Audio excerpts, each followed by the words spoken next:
Well, good day, ladies and gentlemen. Welcome to another fun-filled adventure into the world of evolutionary astrology with your host, Ryan Evans. It is an honor and a privilege to be here on this platform in celebrating the magic and wonder of this here astrology stuff. So before I jump in, I'll quick tell you a little bit about myself. I'm a certified master level evolutionary astrologer with the Stephen Forrest School of Evolutionary Astrology. I've been studying this stuff for 26 years now, and let's just say that I am still as much of a student, well, not quite, but we always learn things every day, no matter how old we are, no matter how entrenched we can be into our own personal dramas and perceptions, that there are still magical, wonderful things for us humans to learn in every growing moment. Thus, a delightful entry into the wonderful world of what we're talking about today, progressed planets. Progressed theory. What are progressions? What the heck are we doing with this contrived, made up extension of the birth chart? What does it mean? Why are we doing it? How does it work? How does it apply to us?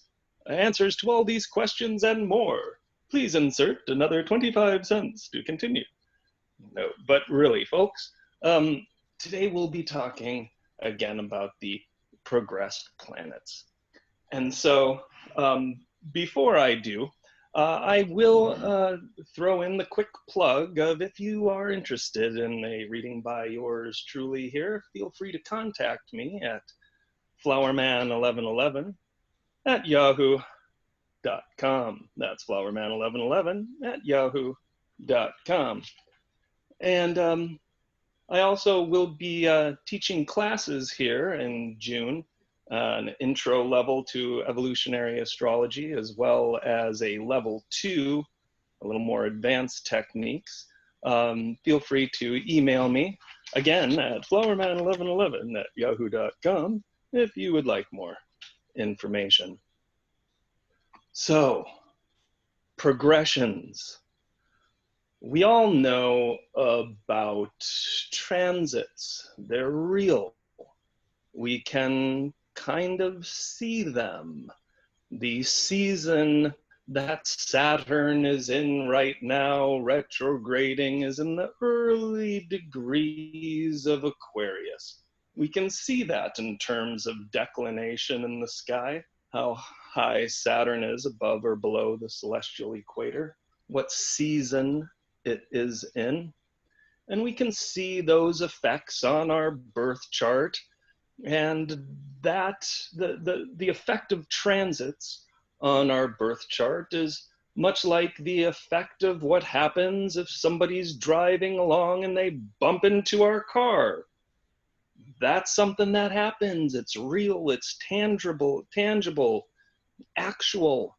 It's like the weather that happens outside. We can't always control it, but weather person is going to be able to look at the radar and say, oh, looks like there's a storm coming in here in a couple days.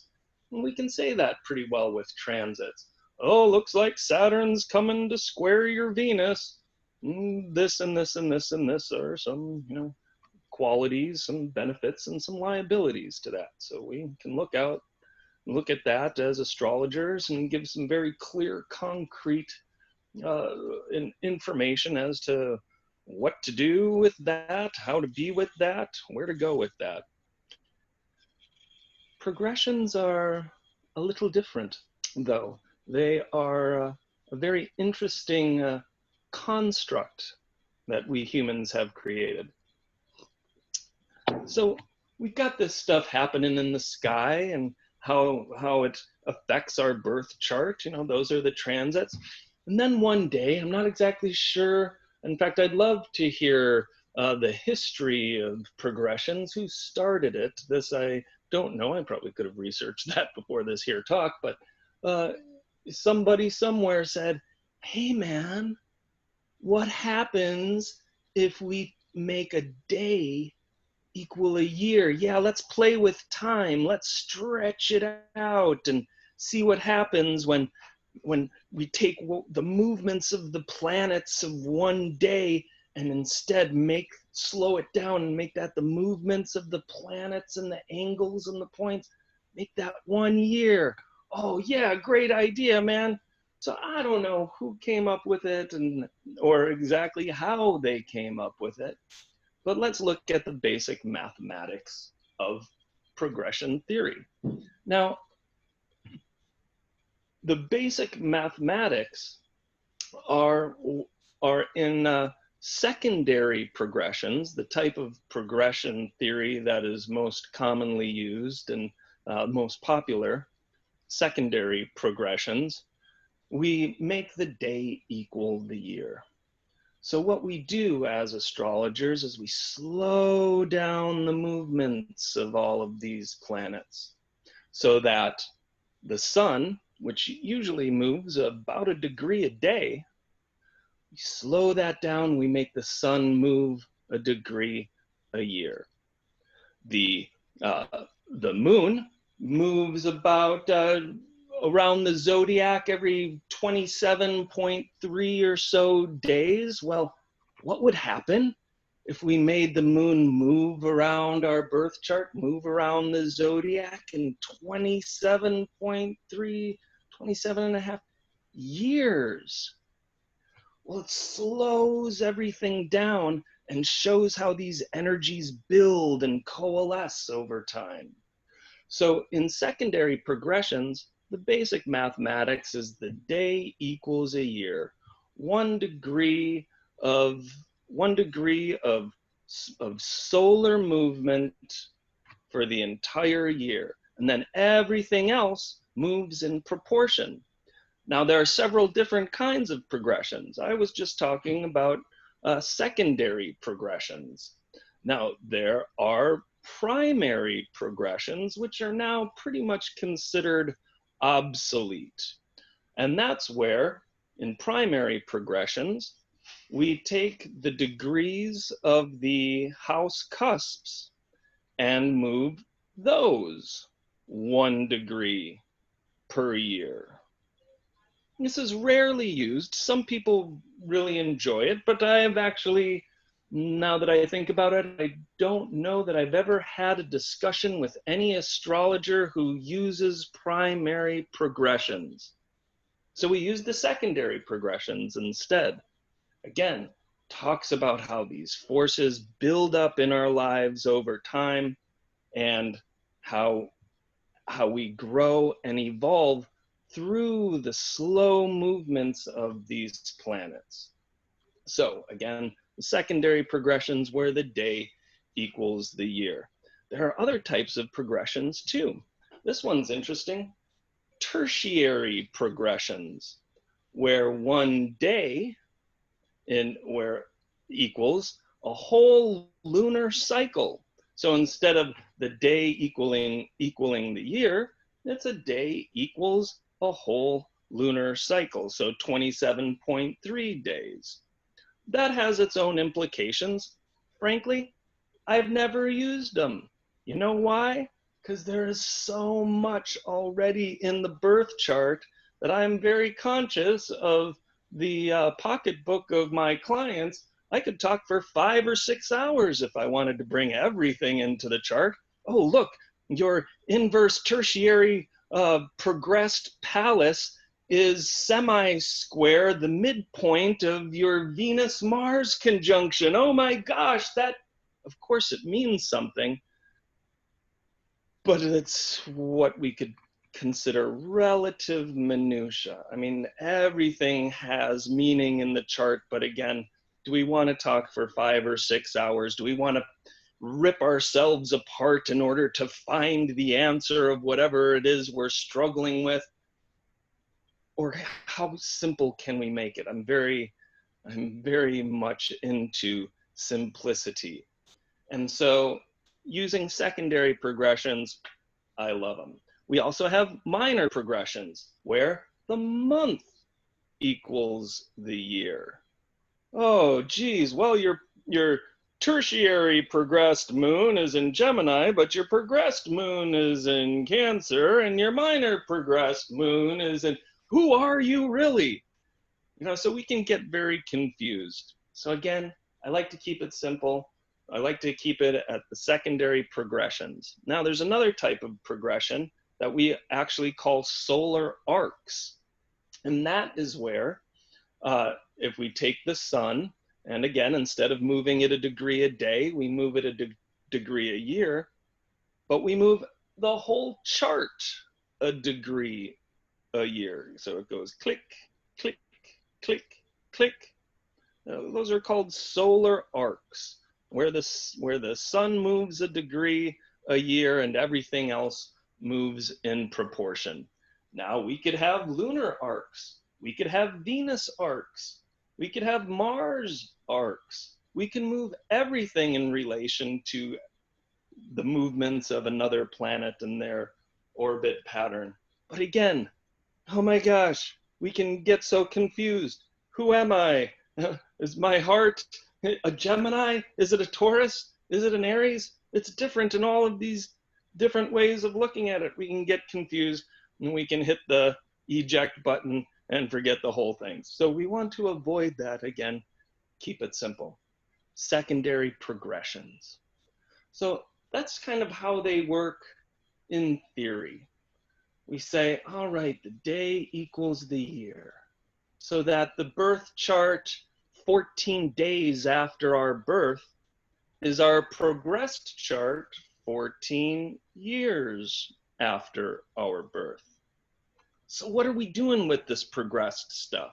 Why are we doing this? What do they tell us? Well, let's put it this way. Here, let me tell you a little story. Let me make up a little story in my head. When I was a kid, I hated mushrooms. Gross little slimy blobs. Ryan, would you like mushrooms on your pizza? Mom, you asked me that last week. No way do I want mushrooms. Gross little slimy blobs. No way. Blah. Invariably, half of the pizza would have black olives and mushrooms, and the other half would have pepperoni, and a mushroom would make its way onto my pepperoni side. I would take a bite. Oh, it would ruin the whole experience. Dominoes, you're fired. Whatever it was. Now that I'm a little older, might have been 28 years old, all of a sudden, hey, what was that I just ate? Oh, that was delicious. Oh, that was a mushroom somebody's. What? I like mushrooms now? What the heck? When I was 5 years old, 7, 13, I hated mushrooms. Now that I'm 28, 29, I love mushrooms. What the heck happened?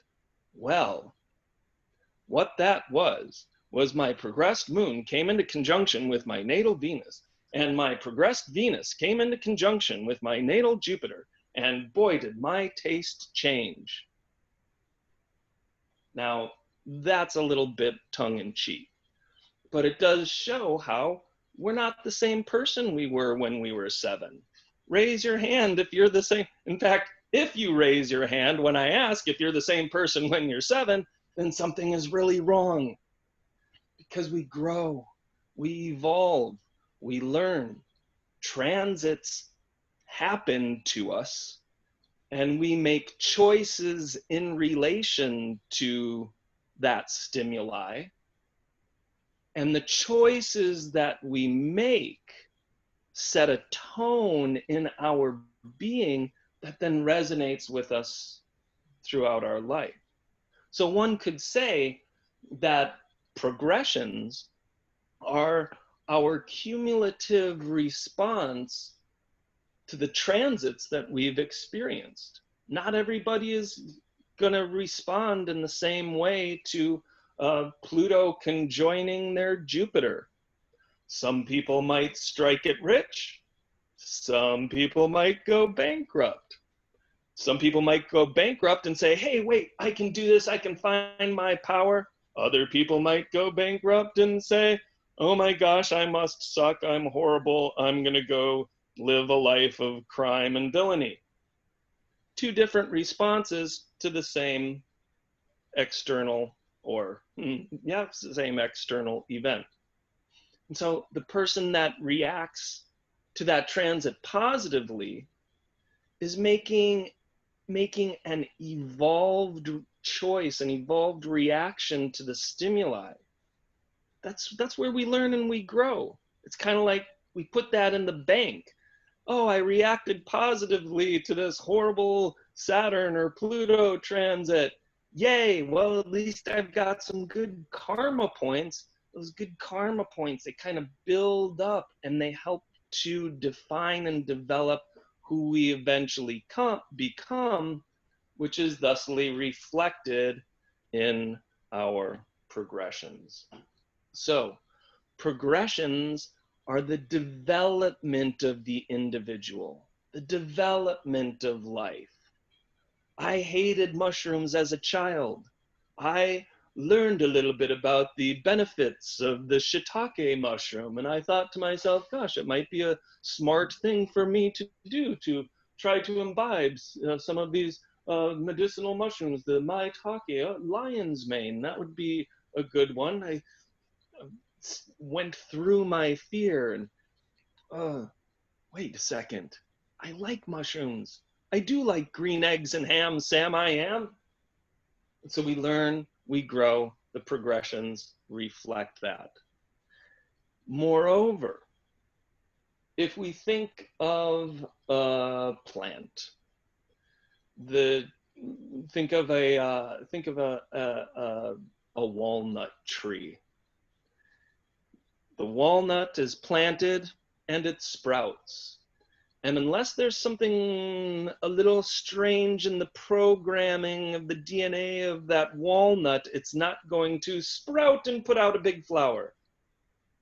Chances are that walnut has to sprout and put out some leaves, take in some light, photosynthesize, get stronger, deepen the roots, get big, live a couple years, make sure that it's got a secure place, and then it's gonna flower.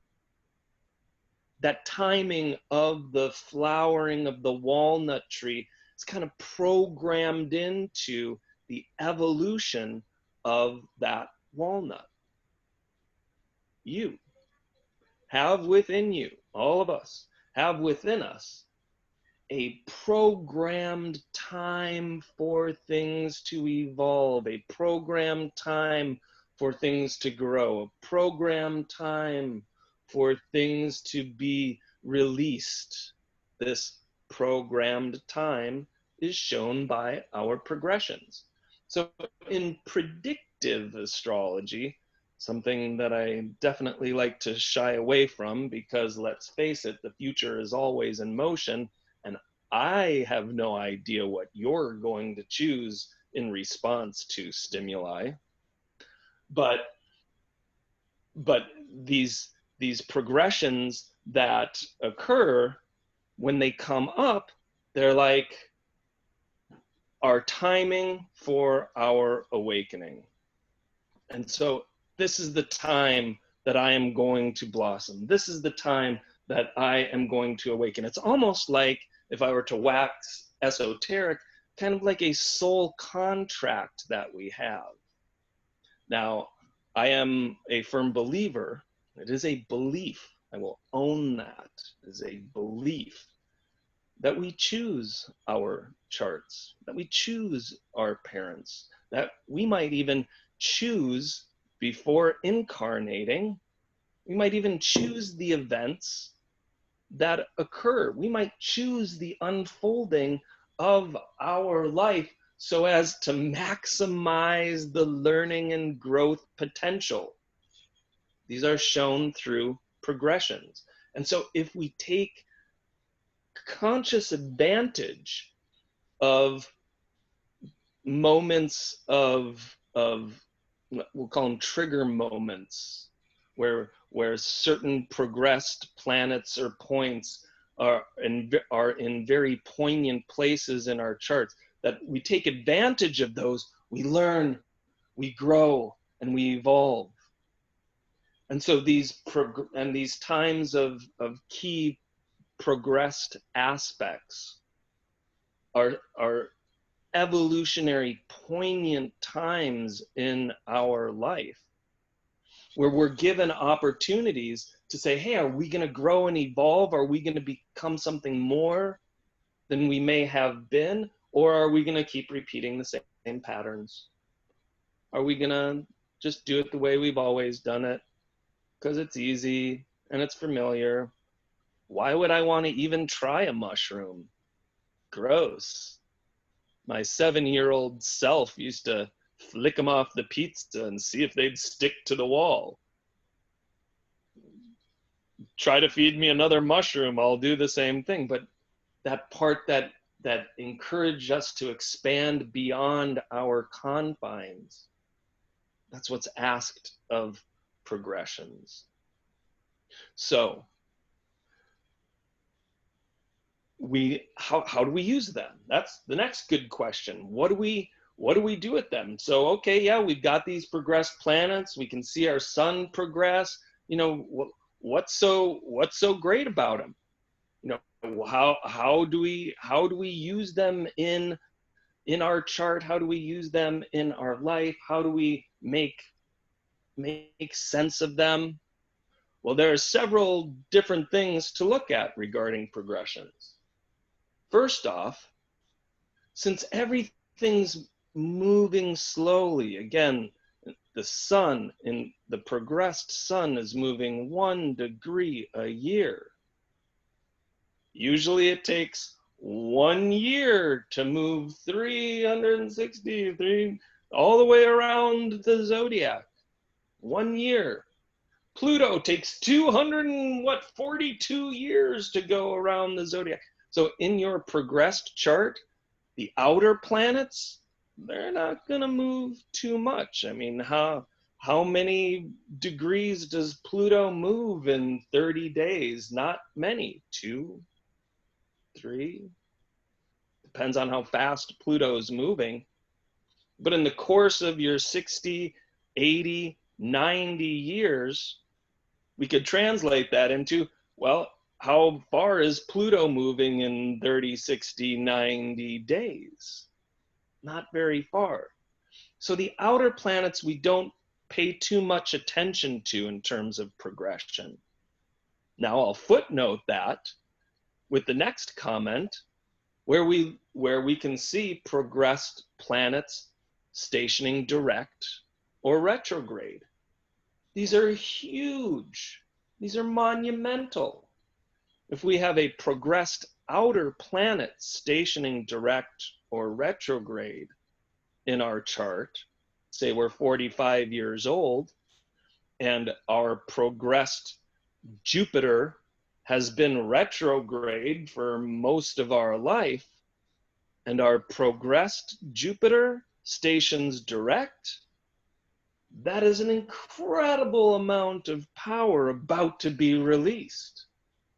So if I look in somebody's chart and I'm looking at the progressed outer planets, I'll look for if anything is stationing direct and retrograde, because those are key moments of power being brought in the retrograde or power being released in the stationing of a direct planet. So those are very important to look at. Also, when a planet progresses out of bounds. Now, very quickly, the sun moves about 23 degrees, 28 minutes, something like that, above and below the celestial equator. These are the bounds of the sun, 23, 28 degrees, 23.28 degrees. And so every planet that orbits the sun generally falls in that orbital plane, 23 above or below celestial equator. But every once in a while, a planet will go beyond that, up to 24, 25 even degrees above or below the celestial equator. Once it passes that 23, 28, I believe, degree mark, We say it's that planet is out of bounds. There's a freedom to that planet. There's a releasing of the grip of the sun, the rules that the sun wants to project onto us. The king, if you will. The sun is the king. Everything revolves around it. And say our Uranus progresses out of bounds. Oh, we don't have to do what the king says. We don't have to do what the king says. See how things work with that. But when progressed planets go out of bounds, that's another major thing to look at. We can look at the progressed angles. We can look at progressed aspects to our natal planets, progressed aspects to transiting planets, progressed aspects to progressed planets. There's progressed lunar phases. You know, I could sit here all day and talk about all of these different things in depth. But I think what I really want to talk about is the most important things that I deem the most important parts of progressed analysis: the sun and the moon, progressed lunar phase, and the progressed inner planets. So let's take a look first at the progressed sun. So the sun natally is who we are. Say you were born a Sagittarian. Well, then the essence of your life is to explore this world, to sample everything, see what it has to teach and explore and expand our horizons so that we take in all of the information, synthesize it into a meaning, a mission, a purpose, and then share that with the rest of us. So with Sagittarius, we have the archetype of the student who becomes the traveler, who then becomes the university professor, then becomes the master. And perhaps then that master has teachers. So the archetype of the sage, the philosopher. Now, in progressed theory, say you were born at 1 degree of Sagittarius. Well, when you're 29 years old, you will become an honorary Capricorn. Your sun will move into the sign, the season of Capricorn. So right there, the early degree Sagittarian will, just around the time of their Saturn return, start to resonate more with the archetype of Capricorn. That's wonderful. If there's anything Sagittarians need, it's a little bit of grounded reality. That's so awesome. So the Sagittarius, at some point in their life, will evolve into the archetype of the Capricorn. The Sagittarius, in order to get the word out, in order to preach the grand philosophy, in order to have their world really expand like there's no tomorrow, has to have their feet on the ground, has to have a plan, has to be real, has to be in their body for that body to go anyplace. So Sagittarius needs to evolve into Capricorn, you see. Well, and then another 30 years later, at 59 years old, that Sagittarius, their sun, then progresses into the sign, the season of Aquarius. And so the Sagittarius may have had the vision, and they're born with the vision, and they're always a Sagittarius. But when their sun progresses through Capricorn, then it's time to take that vision, take that mission, and do something with it and make it real.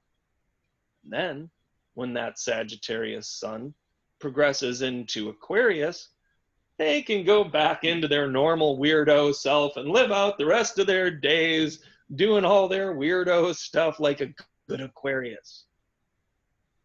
Actually, it's more like, okay, once they've progressed into the sign, their sun has progressed into the sign of Aquarius, then it's time to find the right people with whom to share this information. Sagittarius wants to preach, and looks like I've got currently 9 people here who are in the audience who are listening to the Sagittarian preacher. Woohoo! So as a progressed Aquarius sun, that Sagittarius says, all right, I need my congregation, I need my people, I need to find my tribe, the people who are actually going to be the recipients of this knowledge. And so you can see how the self evolves over time. So that's all fine and dandy, but what about this part? The heart, the moon. The progressed moon is probably one of the most important things I will look at in an astrology chart. The moon, by progression, represents the tone, the soundtrack, if you will, the background music playing in our lives. You know, maybe our moon is progressing through Capricorn and there's a very serious symphony that is playing in the background, or maybe our moon is progressing through Sagittarius. It's a much more colorful, fun, loving, lively adventure into musical form. Or maybe our moon is progressing through Cancer, and the background music is much more soothing and relaxing, encouraging us to come back into our place of emotional safety, wherever that may be, at home, in the garden, with friends or family. And so the progressed moon talks about our evolving needs for what our heart needs in any moment. Say you were born with a Leo moon, and it's very important that this Leo moon individual shine and radiate, make people smile. You know, if they had their chance, they would make those people dance, and maybe they'd be happy for a while, saying every Leo moon. Well, the way the progressed moon moves around the chart every 27 years, well, maybe that person comes to, say, age 32, we'll say, let's say a little earlier, 27, 28, 29, age 30, 29, they say, wait a second, I got to do something with this. I've got to make this real. I've got to make this actual. I've got to bring this into form. Well, isn't it great that their moon has progressed into Virgo? And they say, okay, I've got the expression, I've got the art form, now I need to refine it. And so we can look at the connection of the story between the natal moon and the progressed moon. Well, in this example, well, here's an individual who really wants to have their art heard by the right crowd. And now that their moon is progressed into Virgo, how are they going to actually do that? And so when we look at the individual's chart, we can say, oh, well, you're a Leo moon, but here's your moon having progressed into Virgo. How are you doing with that creative expression? Doing anything with it? Or are you just being dramatic and, you know, have a flair for conversation or whatever? Are you really doing something to bring that creativity into manifestation?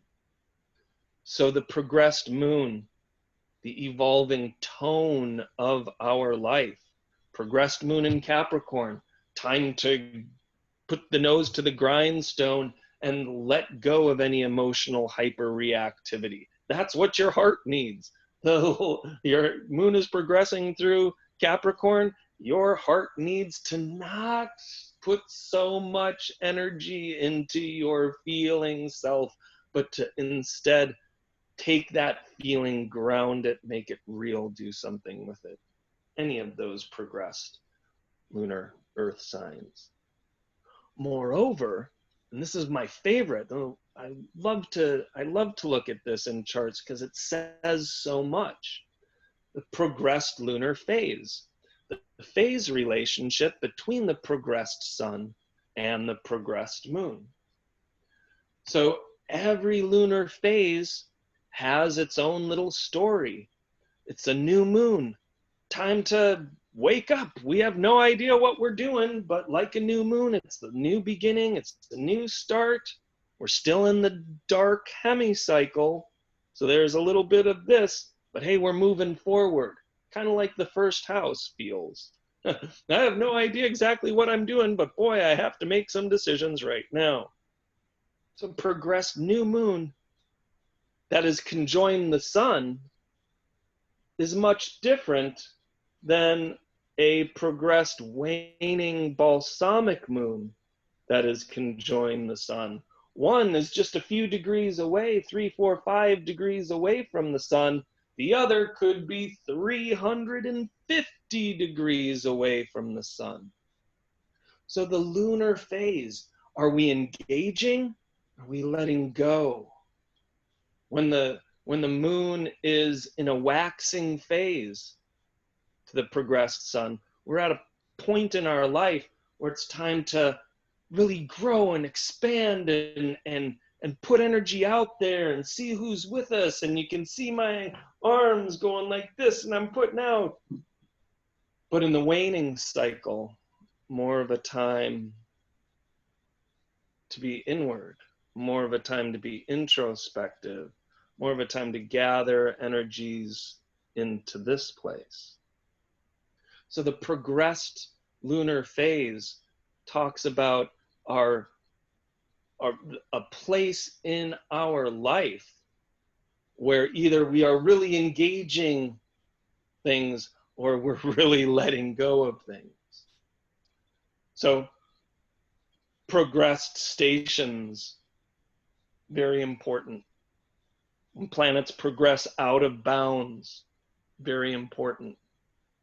Progressed aspects to the natal chart, very, very, very important.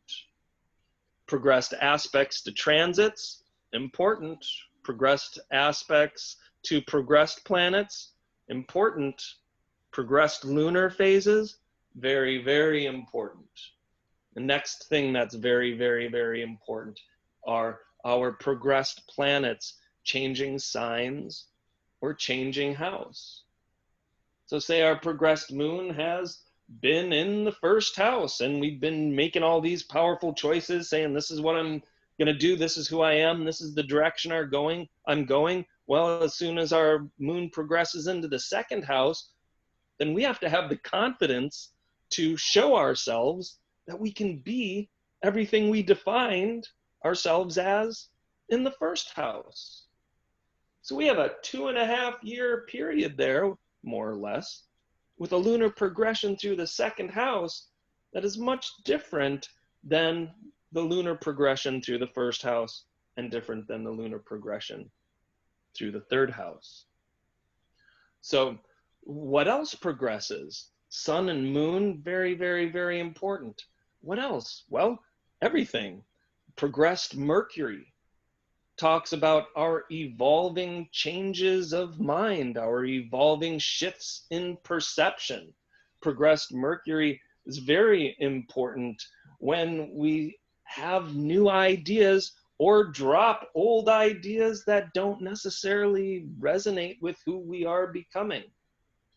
How about progressed Venus? You know, maybe we were born with Venus in Virgo, and maybe we work really hard at ourselves and work really hard at relationship, and we're doing really good, and maybe we're not doing really good, or we're doing really good but we think we're not doing really good, and we are very not very nice to ourselves. Maybe we're filled with a little self-doubt, but we're struggling, and maybe we eventually, as our Venus is progressing through Virgo, maybe we achieve a level of mastery. Maybe we do reclaim some self-love and self-worth and say, wow, I've really got this, I can do it. And our Venus progresses into Libra, and we come into a place of relaxation and peace, having done the work of our Venus progressing through Virgo. So our progressed Venus, our evolving needs and relationship, the evolving way that we release stress. So very important. Mars, by progression, our evolving power, our evolving courage, our evolving will. In fact, that would be the best way to describe anything by progression. Just put the word evolving in front of it. Like the angles of the chart, our progressed ascendant, our evolving personal style. Maybe we were born with a Cancer rising, and our style is, maybe we're the loving caretaker, I'll be your mother, sure.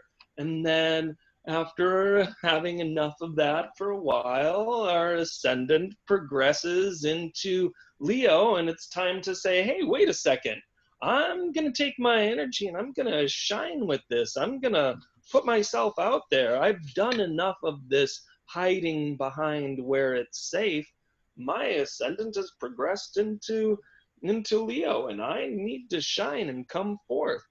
Way to use that progressed angle. Our nadir evolves. Our descendant evolves. Our midheaven evolves. Let's look at that progressed midheaven. Maybe we were born with a Pisces midheaven, and for a while we believe that our purpose and mission in life is to love with compassion, or maybe make the world a little more beautiful, and that is really powerful, and that stays with us our whole life if we have a Pisces midheaven. But time comes to take action. Time comes to do something with that. Time comes to say, okay, enough of this dreaminess. What am I going to do for real? How am I going to take action on this? Thank goodness our midheaven has progressed into Aries, where we can start to come out into the world, midheaven, a bit more as a leader, Aries. Maybe in Pisces we didn't feel like we had that much energy, or what did it matter? Everybody will evolve at their own pace. And then again, midheaven progresses into Aries. It's like, no, wait, I'm starting to get a little upset at the way the world is, and I need to come out into the world, into my own power. So you see how this works? We grow, we evolve, we change. And so with these progressed planets, they talk about choices we can make in this moment. How about this? Progressions ask in every moment, what are the best choices to make for my future, for who I'm becoming? Like what is future Ryan going to thank present Ryan for? Well, let's look at the progressed chart. Oh, well, this is a wonderful opportunity for me to choose, say, discipline. So say everything in my, I don't know, say 7 progressed planets in Capricorn or something. And so, oh yeah, look at everything in Capricorn by progression. And I just want to hang out and daydream. but everything's in Capricorn. So what's my best possible choice in any particular moment? Well, it's to quit crying and do the work like a good Capricorn. Show up for myself, show up for other people, do what I got to do. And then you do that. And then 10 years later, your future self looks back and says, hey, thank you for showing up at that time, because that helped me to grow and evolve to this place. So let's take a little look here. One of my clients, she happens to be here, Elise, has granted me permission to take a look at her chart by progression.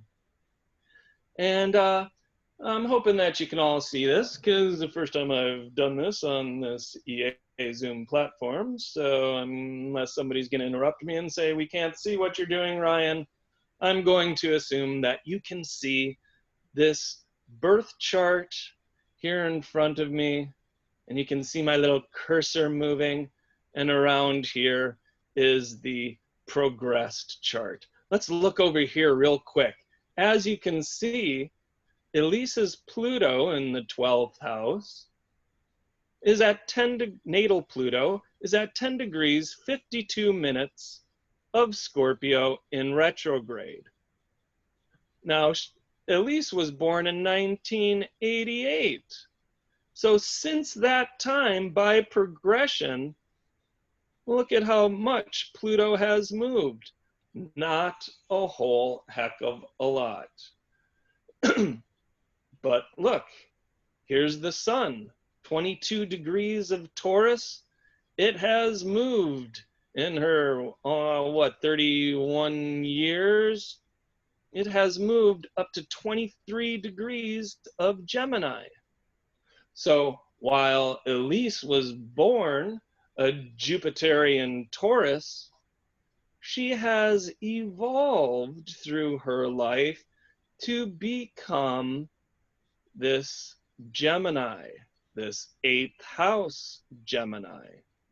So we could say in general analysis that in order for you to align with your life purpose, Elise, it is in your best interest to, and here's where we insert healthy, positive Gemini qualities, to ask all the right questions, to not necessarily think you know the answer before asking the question, but at the same time, to not necessarily accept every answer as ultimate truth. Thus, keeping things open and curious, you'll be able to uncover whatever treacherous darkness you find and make positive light out of it, if you so choose. So that's just one quick little way of looking at a progressed sun in Gemini.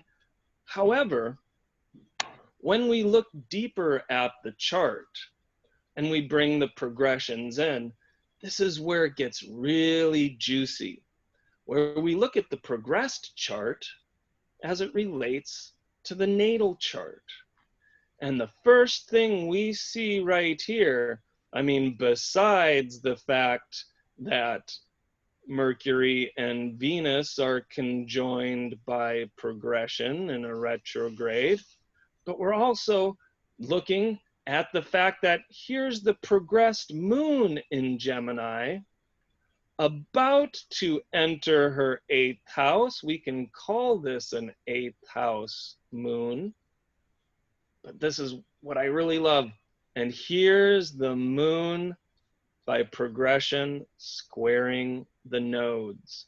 Now, as an evolutionary astrologer, I like to look at the nodes of the moon as the number one answer to every single question we can possibly ask about anything in our life. And it comes down to this. in Elise's natal chart. Here is a south node in Virgo with the planetary rulers. I'm going to be a little avant-garde here, with the planetary co-rulers, Mercury and Chiron, in Gemini. And Mercury squaring the nodes in Gemini.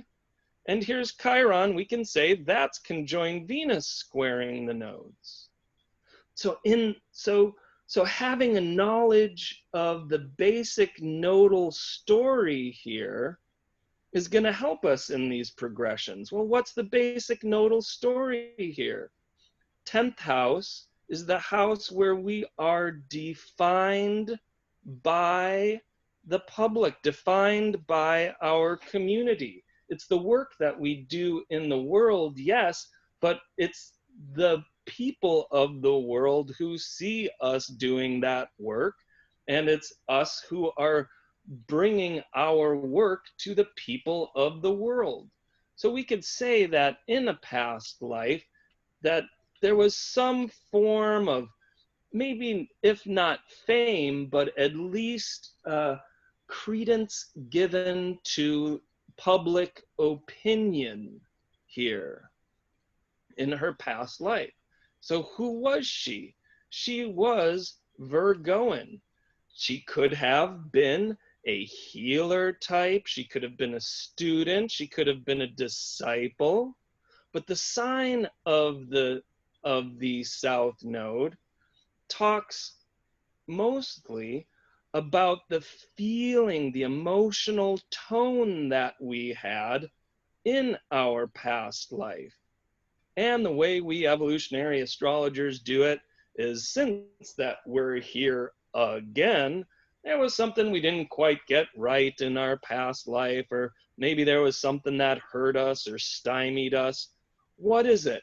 Public opinion. And what is Virgo in the shadow? When we feel a sense of guilt or shame, or not feeling good enough, feeling subordinate, feeling like, you know, we've maybe got some information, or we've got some skills, maybe we have some information, or maybe we have some powerful skills as a mind healer, but for some reason we're not feeling very confident in the public sphere. In fact, South Node in Virgo can sometimes leave us with a feeling of shame or guilt, not feeling good enough, again, feeling subordinate, or like everything that we do is just not gonna work. So South Node in Virgo, everything sucks and life is work. Why? Because I'm not going to be able to trust myself in the choices I make, because I thought I was doing the right thing, but it ended up just hurting me, especially in terms of relationship. So how do I trust my own choices? They'll only end up making me look bad in front of the world. So what am I going to do? Well, isn't it interesting? Here is the North Node in Pisces in the 4th house saying, hey, wait a second. Pisces says it's all good, man. Pisces says, what does it matter in 5,000 years? Pisces says we're all in this together. Pisces ultimately says you are forgiven. So if we understand that the North Node of the moon in Pisces is about learning how to be happy, 4th house, knowing that it really is all good. In fact, not only is it all good, but we are good. In fact, let's look at the planetary rulers of this North Node. Whoa, I am a channel. I'm a solid channel for this new information to come. And where's Jupiter? And I am this powerful healer maybe through my song or my art. And Pisces is about art, and the second house is about art. We start looking for these keywords. We say, wow, what this means is all you've got to do, Elise, is come to a place of incredibly deep self-forgiveness and self-love, and boom, at the depths of your being is this incredibly magical, powerful channel of light. All you have to do, all you have to do is just remember to be that, and you are that. You bring your music into manifestation, your ability to heal into your body. You're making a lot, Jupiter, of money, Taurus, doing your good work, sixth house. Yeah, all right. And then Elise might say, sounds really great. I'm actually not feeling all that confident in myself. Thank you very much. And I appreciate this, forgiveness of self, but it's really hard. And I don't know if I'm going to ever get to this point of emotional security where I feel that it's all good and that I'm led by creator into a place of having daily life be solid and work out for my best interests, and where I feel safe and secure in this place of channeling the reality, channeling the dream into reality. Oh geez, it sounds like so difficult. Well, let's look at your progressed chart. Here is the progressed moon squaring the nodes. Here is Venus and Mars by progression squaring the nodes. I'll look and I'll say, oh, look, three years ago, the sun by progression squared the nodes.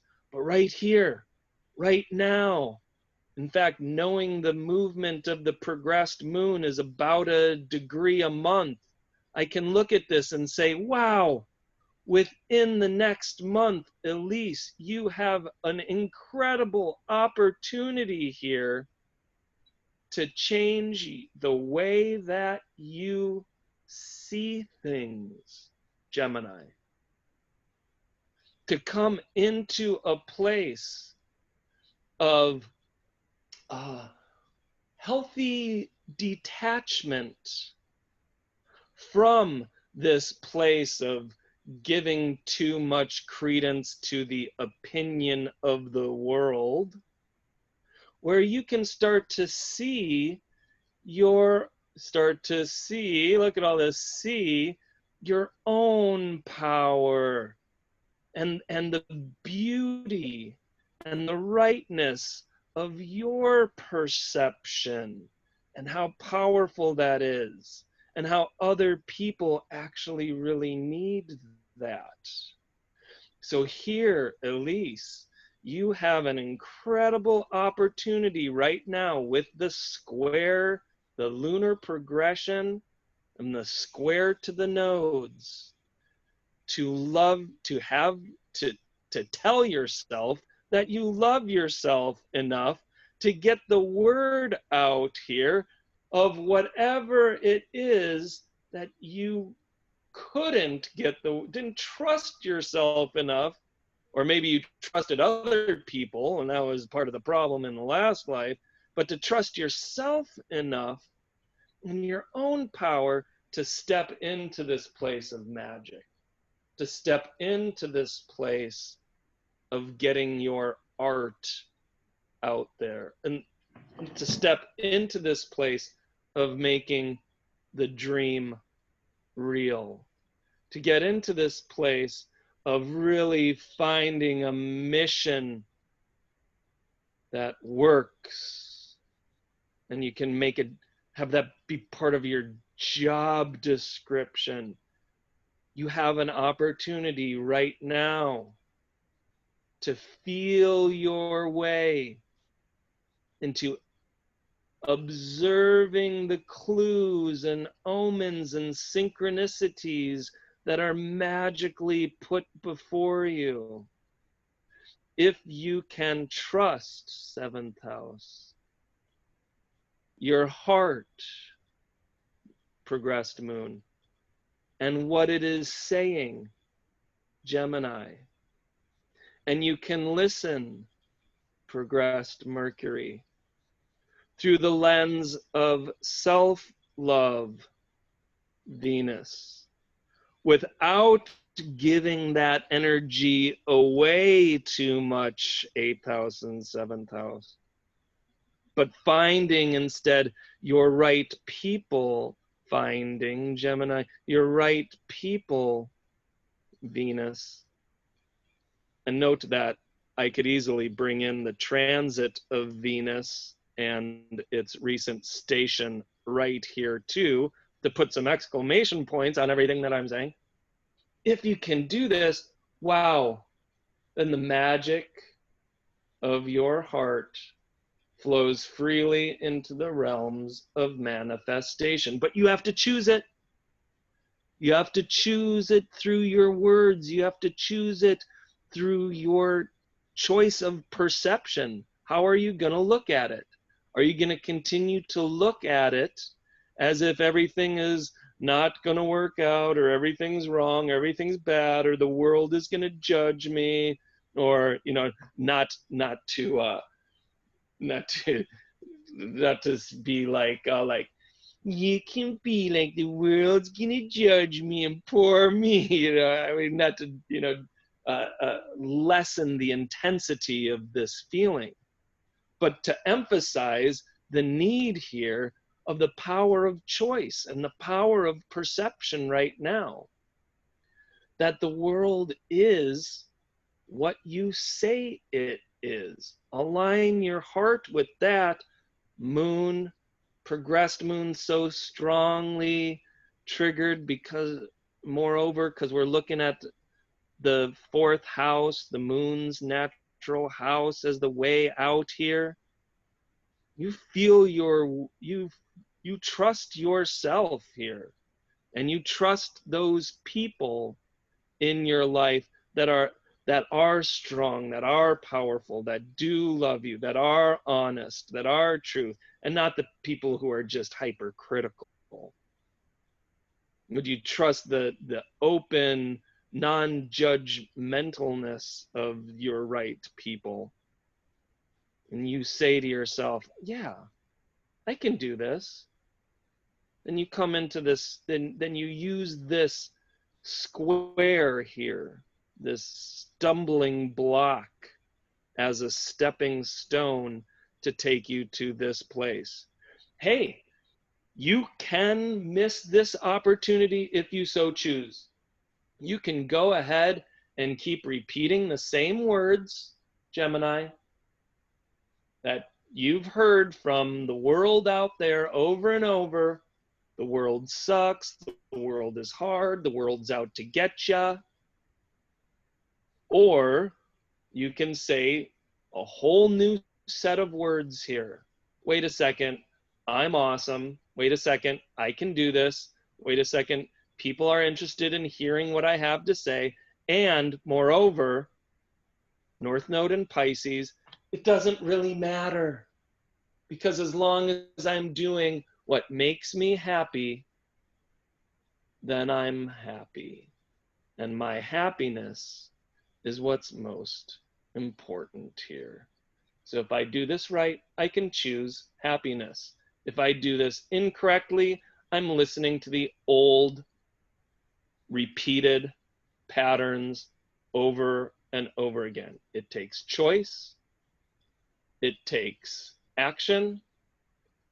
If you do this, and within the next couple months, then you could literally put yourself on a trajectory where the main planets that you're going to be listening to for the rest of your life are this healthy Neptune and this healthy Jupiter, as opposed to, oh my gosh, let me listen to this person and put too much weight in what they're saying, breaking my trust wounding all my relationships because I listened to somebody else's lie. No more of that. I'm going to listen to my own heart. Listen to my own heart, because I got this. And I'm a radical rebel making solid the dream, right? Because that's who I'm choosing to be. And that's the way it is. So you use this as a stepping stone. You get here, you have this opportunity, make use of it. Any questions or comments with that one, Elise? Well, wait a second, lest I forget. Oh, look it over here. The progressed midheaven is about to change houses, and less credence is being given than to the general public, and more credence is about to be given to those people who are generally more of the type who would be interested in listening to what you have to say with your art. Oh, look, midheaven by progression in the sign of art and beauty, Libra. I would venture to say, if I were to get predictive, that, within a year or so, that your evolving need for bringing whoever you are out into the world is about to find its community of artists. If you pull this off, I can astro guarantee you that that is a possibility. Okay, any questions or comments there, Elise? Is there a way that I can unmute you, or do you have to do that yourself? Can you hear me? Yes, we can hear you. I don't have any questions. That was incredible. I can't get into like all the details, but even up until today, you are talking about things that are happening like today. I mean, like, and I feel really, really, really positive because I'm already, like, I got up this morning and I can't stop smiling. I feel like this is already happening. Yeah. Love Thank it. you. Hey, you're welcome. Okay.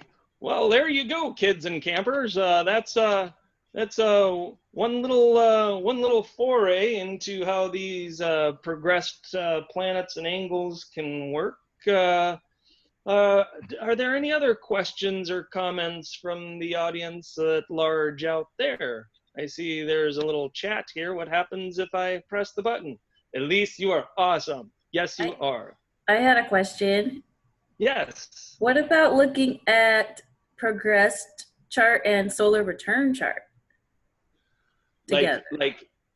Like how does your current progressed chart affect your solar return chart? Potentially, or like maybe the solar return chart shows like a focal point where to invest energy.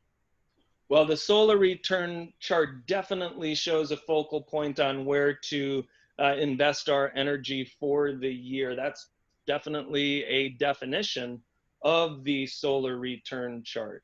Now, taking progressions and showing aspects to that solar return chart, yeah, that could be very powerful, especially, especially if somebody, say, is having a birthday, and we're doing a reading for them on or near their birthday, bringing up the progressions at that time. Very, very, very powerful, very important. However, progressing a solar return chart is kind of like, it's like looking a little too hard for that penny we dropped. Do we want to say, oh, it's just a penny, or I would much rather look at how a progressed chart affects, say, a solar return chart, to say, okay, well, here's your tone for the year, kind of thing, as opposed to taking a solar return chart and progressing that. I have heard it done, but I'm not going to, I myself, others may, but I myself am not going to put a whole lot of stock into that. I'd much rather put the stock into seeing how the progressed chart affects the natal chart. So, not saying it can't be done, but it is, I want to be very careful about having so much to look at in a reading or looking at something in our own life that we end up drowning in details. So that was my 2 cents. Okay, Ryan, fantastic. Do you want to put up your website address again or your contact details? Oh, sure, yes. So if anyone would be interested in an astrology reading, feel free to contact me at flowerman1111@yahoo.com, or send a message to Ryan Evans at facebook.ryanevans.facebook. Okay. Thank you so much, Ryan. Would you all please thank Ryan Evans? Thanks, Ryan. Thank you, Ryan. Yeah, Thank thanks you. everybody. Thank Thanks you. all you familiar faces. Thank you, Ryan. All right, have a great day. Bye. Bye. Call me sometime, we'll have coffee. All right.